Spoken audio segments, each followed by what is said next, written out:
बच्चों के लिए आता है ग्रंथ का योग है। मैं आपको बताता हूँ, आप इसको ना गूगल पे सर्च करिएगा। ये ग्रंथ का योग है, इसका नाम है शुभ अरुणा, SUBH, शुभ अरुणा, ARUNA, शुभ अरुणा। ये एक ड्रॉप होते हैं, ये ग्रंथ का योग है, ये कोई हमारा अपना बना हुआ योग नहीं है। और इसको पूरा अगर नाम लेंगे तो नीचे लिखा होता है गोल्ड प्राशन। तो वो जो प्रोडक्ट है उसकी 5 या 6 बूंदें अगर बच्चे को डेली दी जाए, चाहे वो बच्चा 1 दिन का है, चाहे वो 10-12 साल का है, जब तक लड़कियों को पीरियड स्टार्ट नहीं होते, लड़कों के हार्मोन चेंज नहीं होते, मूछ दाढ़ी नहीं आती, तब तक दे सकते हैं, उसको देना चाहिए। तो वो जो चीज़ है उसको मतलब जब देते हैं, है वो गोल्ड प्राशन जो है कॉस्टली प्रोडक्ट है, ऐसा नहीं है कि हर कोई उसको ले लेगा। हाँ, ये जरूर है कि अगर अपने बच्चे को आप प्यार करते हो, उसको आगे चल के बहुत बढ़िया देखना चाहते हो, तो ये चीज़ आपको देनी चाहिए। आप देखते हो कई बार कि यार ये अमीरों के बच्चे इतने वो इंटेलिजेंट होते हैं, दिमाग के भी, ये भी, तो इसका मतलब ये है कि वो वैद लोगों को मिलते रहते हैं, वो उन चीज़ों के जानकार होते हैं। जो मैंने आज टीवी चैनल पे बताया, इसको गोल्ड प्राशन के नाम पे जाना जाता है, शुभ अरुणा इसका ऊपर स्लोगन होता है। तो ये आप जब गूगल सर्च करोगे तो आपको मिल जाएगा, और ये आप लीजिए और अपने बच्चों को देना शुरू कीजिए, और बच्चों में इम्यून सिस्टम बहुत स्ट्रांग हो जाता है। लड़कियों में PCOD की प्रॉब्लम नहीं आने देता, और सबसे बड़ी बात है लड़कों के अंदर जो प्रॉब्लम आती है सपन दोष की, वीकनेस की, वो नहीं आने देता, क्योंकि प्रॉब्लम दोनों में बराबर है। लड़कियों को मतलब कि वाइट डिस्चार्ज की प्रॉब्लम हो जाती है, लड़कों को सपन दोष की प्रॉब्लम हो जाती है, अब लड़कियों को PCOD की प्रॉब्लम हो जाती है, लड़कों को इसकी तरह की और बहुत सारी गंभीर प्रॉब्लम्स होती हैं। तो मतलब ये है कि सेम है प्रोसेस दोनों का। एज जैसे जैसे बढ़ती है ऐसे ऐसे प्रॉब्लम्स बढ़ती हैं। पहले क्या होता था, पहले हमारे घर के पौष्टिक खाने होते थे, अब घर के खाने क्या, अब मम्मी डैडी जा रहे हैं ढाबे पे खाने के लिए, तो बच्चे ऑर्डर कर रहे हैं ऐसे फ़ोन पे, है ना, तो वो मम्मी डैडी कुछ और खा के आ रहे हैं बच्चे। अब तो चॉइस ही नहीं पता चलती। पहले घर में 5 लोग होते थे, एक दाल बनती थी, एक रोटी बनती थी, वही सारे खाते थे। तो आजकल तो यही नहीं पता कौन किसको क्या चाहिए। तो जैसा जैसा खाएंगे अन्न, वैसा वैसा बनेगा तन, तो शरीर वैसा ही होगा। अब बाल झड़ते हैं, किसी के दांत टूट रहे हैं, किसी की आंखें कमज़ोर हो रही हैं। प्रॉब्लम तो बहुत है मैडम। आजकल जब हमने 1990 में काम शुरू किया था, 1992 तक 3 तक हमने देखा कि बहुत कम पेशेंट था डायबिटीज़ का, शुगर का। आज हम जब कैंप लगा, उस समय हमने कैंप लगाया, सबसे पहला कैंप हमने लगाया था 1994 में। वो कैंप हमने लगाया था चंडीगढ़ शहर में, सेक्टर 40 में शिव मंदिर है, वहाँ लगाया था। अभी तक हमें याद है, हम जाते हैं उस मंदिर में अभी भी। तो वहाँ पे जब हमने लगाया था, हमारे पास 70-80 पेशेंट थे डायबिटीज़ के। पूरा दिन उनको बैठ के हमारे डॉक्टरों ने देखा, सब देखा, तो दवाइयाँ दी, ठीक रहे। आज अगर हम कैंप लगाते हैं तो कम से कम मैडम 1200-1500 पेशेंट आ जाता है कैंप के अंदर डायबिटीज़ का। अब देखिए कितना रेशो बढ़ गया है शुगर का। और ये शुगर रोग कोई रोग नहीं है। आप कहीं भी सर्च कर लीजिए, किसी भी जगह पे शुगर रोग को अभी तक किसी बीमारी का दर्जा ही नहीं मिला। ये सिर्फ एक लाइफस्टाइल डिजीज़ पैदा हो गई है कि हम क्या खाते हैं उससे कितनी बढ़ गई है, हमारे सेल कितने वीक हो गए हैं। अब लोगों को लगता है कि ये पैनक्रियाज का वीक होना, उसके कारण शुगर का प्रॉब्लम है, लेकिन शुगर का असली जो जड़ है वो लीवर में है। अच्छा। लीवर अगर चाहे तो शुगर को कंट्रोल कर सकता है, लीवर अगर ना चाहे तो शुगर कंट्रोल नहीं हो सकती। और मैं आपको बता दूं सभी दर्शकों को, सभी लोगों को, कि अगर शुगर को ठीक करना है, ठीक रखना है, तो पैनक्रियाटिक सीक्रेशन के साथ साथ आपको लीवर का भी ध्यान रखना होगा, क्योंकि जो बाप होता है वो बाप होता है, और अपने शरीर का जो बाप है वो लीवर है, मैं आपको बता दूं। और अगर लीवर है तंदुरुस्त तो आप सबसे बेहतर हैं, अगर लीवर में कोई प्रॉब्लम है तो आप सबसे ज़्यादा बीमार हैं। बिल्कुल सही बात जी। इतने नुस्खे दे ही दिए, तो कोई एक और नुस्खा हमारे किचन से हमारे दर्शकों के लिए? अभी तक आपने भी किचन को रसोई नहीं बनाया, पूरे प्रोग्राम में आपने किचन को किचन ही रखा हुआ है। कोई अब बात वही नहीं, चल रहा है, क्या करें। चला देंगे आप धीरे धीरे, सबकी रसोई बनाएंगे, आप देखते जाइएगा। बिल्कुल आप जरूर। देखते जाइएगा, धीरे धीरे लोग अपनी किचन को मॉडर्न रसोई बनाएंगे। बिल्कुल। ये देख लेना, क्योंकि ज़रूरतें बहुत हैं। अब अपनी रसोई घर में से आज मैं एक बात और बता दूं, एल्युमिनियम के बर्तन निकालिए, धीरे धीरे करके निकालिए, पीतल का बर्तन इस्तेमाल कीजिए, तो वो आपको फायदा करेगा। अब मैं आपको कहूँ मिट्टी के बर्तन इस्तेमाल कीजिए, आप कहेंगे गोयल साहब क्या बात करते हो, मैं कहता हूँ मैं बात ही नहीं करता इस पे। आप पीतल के बर्तन यूज कर लीजिए। अगर मिट्टी के कर लोगे ना तो भाई साहब, बहन जी, याद करोगे आप। अगर आपने मिट्टी के बर्तनों में कुछ दिन साग बना लिया, कुछ दिन उड़द की दाल बना ली, और कुछ दिन खाना मिट्टी के बर्तनों में बना के खा लिया, तो 2-3 महीने के बाद जब अपने लैब में जाकर के आप टेस्ट करवाओगे ना, तो आप रिपोर्ट देख के कहोगे कि थैंक यू गोयल साहब। तो वो थैंक यू आपका मेरे तक पहुंच जाएगा। पैसा मुझे जितना मर्जी दे दो आप, दवाइयाँ जितनी मर्जी ले लो, वो यहीं रह जानी है। जो आप थैंक यू दोगे ना, वो साथ जाएंगे, पर जमराज के पास उन्हीं का हिसाब होना है। सही बात। जी। बहुत बड़ी बात है, लेकिन कहाँ सबके लिए संभव हो पाएगा। लोग पहले बहाने खोजने लगते हैं, कैसे हो पाएगा यार मिट्टी के बर्तन कैसे। हाँ, नहीं नहीं, बहाने बोने कुछ नहीं है, जो लोगों ने काम करना है वो कर ही देना है। हाँ ये भी है, सही बात है ना। अगर वो अपनी आई पे आ गए ना, तो ये बात मैं यूथ को समझा रहा हूँ, आप जैसे यंग बच्चों को समझा रहा हूँ, जो यूथ है उसको समझाने की कोशिश कर रहा हूँ। जो बच्चा डिमांड करता है ना, वो पेरेंट्स को हासिल करनी पड़ती हैं चीज़ें। और बच्चे जब डिमांड करेंगे, मैं आपको बता दूं कि आप अगर अपने बच्चों को दाल खिलाने की आदत डाल दोगे ना मिट्टी की हांडी में, तो याद करेंगे आपके बच्चे, आपको दुआएं देंगे आपके बच्चे। आप कभी चंडीगढ़ मेरे घर पे आना, कोठी है छोटी सी, उसके बैक साइड पे कच्ची जगह मैंने बनाई हुई है, उसमें चूल्हा बनाया हुआ है मिट्टी का। हमारे घर में अभी तक भी गांव की खुशबू आती है हमारे, और हम खाना बनाते हैं, सब कुछ बनता है अभी तक। अब अगर आपने 1990 में मुझे देखा होगा, तब भी हम ऐसे ही थे, 61 केजी वेट था। आज भी अगर देखोगे तब भी 61 केजी निकलेगा, 100 ग्राम कम हो सकता है, ज़्यादा नहीं हो सकता।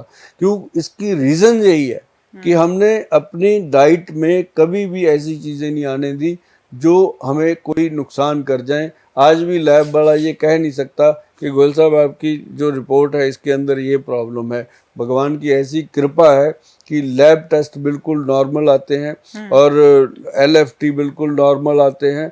ऐसे ही मैं चाहता हूं कि हम सब कर सकते हैं, और मेरे करने का कुछ भी नहीं है। मैं आपको बता दूं, मैं बड़ा सिंपल सा सिस्टम रखा हुआ है, घर का खाना खाते हैं, बाहर अंदर बहुत मुश्किल से साल में 2-4 बार सबब बनता होगा, अदरवाइज नहीं। लेकिन हम एक त्रिफला पाउडर खाते हैं, जो हम सबको खाने की सलाह देते हैं, क्योंकि वो एक ऐसा रसायन है आयुर्वेदिक ग्रंथ का कि एक दिन के बच्चे से लेके 100 साल का बुजुर्ग भी अगर उसको लेगा तो साइड इफेक्ट का तो मतलब ही नहीं है। उसके गुड इफेक्ट जो हैं, अगर उनकी गिनती करने लग जाएं तो एक उम्र कम हो जाती है कि उसके फायदे कितने हैं, मैं आपको बता दूं। लेकिन हमारे पंजाब की एक कहावत है कि 100 गज रस्सा सिरे पे गंढ, मतलब जितना मर्जी सुन लो, एक ही बात कहेंगे कि अगर आप त्रिफला चूर्ण खाना शुरू करेंगे, आप खुद ही 2-3 महीने में बोल दोगे कि थैंक यू यार, थैंक यू गोयल, ये बात बहुत बढ़िया हो गई। अब गट हेल्थ बहुत अच्छी है, टॉयलेट बहुत सही से आ रही है, खाने की भूख सही टाइम पे लग रही है, खाना पीना हजम हो रहा है, और शरीर में पहले से ज़्यादा तंदुरुस्ती है, चुस्ती है। घबराने की कोई बात ही नहीं है। 1 चम्मच त्रिफला शाम को 5 बजे मर्दों के लिए, 1 चम्मच त्रिफला रात को पानी में भिगोकर सुबह खाली पेट पीना अपनी बहनों के लिए मैं बताता हूँ। अगर आप ऐसा करोगे तो आप जीवन भर तंदुरुस्त रहोगे। और इसको लेना कैसे है? 1, 2 और 4 की रेशो का त्रिफला लेना है, जिसके ऊपर लिखा हो वैद्यवान, और वैद्यवान लिखा है तो वो असली होगा। उस पर वैद्यवान नहीं लिखा, उसका मुझे पता नहीं वो कैसा होगा। लेकिन वैद्यवान का जो त्रिफला है वो हमारी देख रेख में बनता है, हमारे वैद्यों की देख रेख में बनता है, और 40-35 साल का एक्सपीरियंस उसके अंदर है कि 1 हरड़, 2 बहेड़ा, 4 आंवला, इस तरीके से वो बनता है और कमाल की चीज बनती है।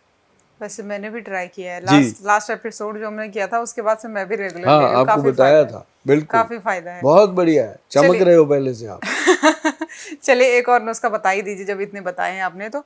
एक प्रॉब्लम होती है, अक्सर लड़कियों में भी होती है और आदमियों में भी होती है, कई सारे लोगों ने कमेंट्स भी किया था कि हम लोग जब लेट तक बैठते हैं या फिर चेयर में बैठते हैं या फिर थोड़ा चलते हैं तो पैरों में सूजन आ जाती है। जांच पर भी कुछ खास पता नहीं चलता क्या हो रहा है, तो वो क्या होता है, उसको क्या घर में रसोई के जरिए ही सही किया जा सकता है? शुक्र है, पहले तो एक लड़की किचन को रसोई बना चुकी, इसका मुझे खुशी है। आपने टोका था तो मैंने इसीलिए। मैं सबको टोकता हूँ, जो भी कहता है। मैं अभी आर्किटेक्ट लगा हुआ था, हमारा घर बन रहा है छोटा सा, उसमें कहता है जी मैंने ये किचन ऐसे बनानी है। मैं कहा तू जा यहाँ से, मैंने किचन बनानी नहीं। कहता है जी फिर किचन के बिना कहाँ जाओगे? मैं कहा मैंने रसोई बनानी है। हंस पड़ा वो, बहुत खुश हुआ। कहता है ये आज के बाद हम जो भी कोठी बनाएंगे उनको यही बोलेंगे कि रसोई बनानी है, किचन नहीं बनानी, क्योंकि रसोई में रस होता है, किचन में किचकिच होती है, ये बात कन्फर्म है। तो मैं आपको बताऊं, जो आपने मुझे सवाल किया है कि रसोई के अंदर क्या ऐसा होना चाहिए, छोटी सी चीज आप ध्यान में रखिए। जैसे मान लो आप सब्जी खरीद के लाते हो, ठीक है, बाहर सब्जी तो हम बाजार से लाएंगे ना, वो तो घर में नहीं बो सकते, है ना। तो सब्जी खरीद के हम लाते हैं, हमें ये तो पता नहीं है कि इसके ऊपर पेस्टिसाइड लगा है, इसके ऊपर दवाई छिड़की हुई है, इसके ऊपर कोई केमिकल है कि नहीं है। सब्जी वाले पे भरोसा करेंगे। और एक चीज मैं आपको बता दूं कि सब्जी वाले के साथ कभी तोल मोल ना कीजिए, रेट कम ज्यादा उसके साथ ना कीजिए। उसके साथ कभी भी आप ये ना कीजिए कि इतने लगा ले, इतने कर ले। आप जितना मर्जी जोर लगा लो, वो नीचे बट्टा लगा देता है, आपको किलो की जगह 800 ग्राम दे देगा। उसने भी तो बच्चे पालने हैं ना, सही बात। कहीं तो कुछ करेगा। अगर आप उसको कहो कि भैया सब्जी क्या, वो कहेगा ये 100 रुपए किलो है, कि 105 ले ले, लेकिन ये बता कि ये सही है। उसको सब पता होता है। उसको, अब हमारे घर में सब्जी वाला आता है, उसको सब पता है कि यहाँ कौन सी, हमारे घिये को गले हुए ऐसे गलता है घिया, खाओ तो पता चलता है कि घिया मलाई जैसा हो गया। अब दूसरे से हम ले लेते हैं, वो पत्थर जैसे ही रहता है, चबाते रहो उसको। तो उनको सब पता होता है कि क्या है। अब सब्जी वाले से आप कम ज्यादा करते हो, रेट कम करते हो, कभी कुछ करते हो, तो वो कहते हैं ये कस्टमर ऐसा ही है। जब भी आप उसके पास जाओगे वो आपका पहले ही प्लान अंदर सेट कर लेता है कि इसको मैंने ऐसे करना है। तो आप उसके साथ मत करो, क्योंकि वो उसने बच्चे पाल रहे। आप होटल में खाना खाते हो, वहाँ 200 रुपये का खाना खाते हो, 20 रुपये वेटर को टिप दे देते हो, वहाँ तो दे देते हो, कुछ नहीं करते। 200 रुपये GST भी दे देते हो, 18% 36 रुपये, तो वो देने में कोई प्रॉब्लम नहीं है। वो बेचारा आपको लाके घर पे दे के जाता है सब्जी, उसको क्यों कम करते हो? बल्कि उसको पानी पूनी पूछ लिया करो कभी, वो आपको अच्छी चीज़ें दे के जाएगा, उसको नॉलेज होती है। सब्जी वाले को बहुत नॉलेज होती है मैडम। जैसे आप जो भी काम करते हो, आपको अपने काम की गहराइयाँ पता होंगी, ऐसे ही सब्जी वाले को अपनी सब्जी की गहराइयाँ पता होती हैं कि कौन सी ग्रेड 1 है, कौन सी 2 है, कौन सी 3 है। अगर तोल मोल करोगे तो आपका लीवर फैटी 3 ग्रेड आएगा। अगर आप उससे सब्जी वाले से कभी तोल मोल नहीं करेगा, आपका लीवर भी ठीक रहेगा, क्योंकि वो सही सब्जियां दे के जाएगा।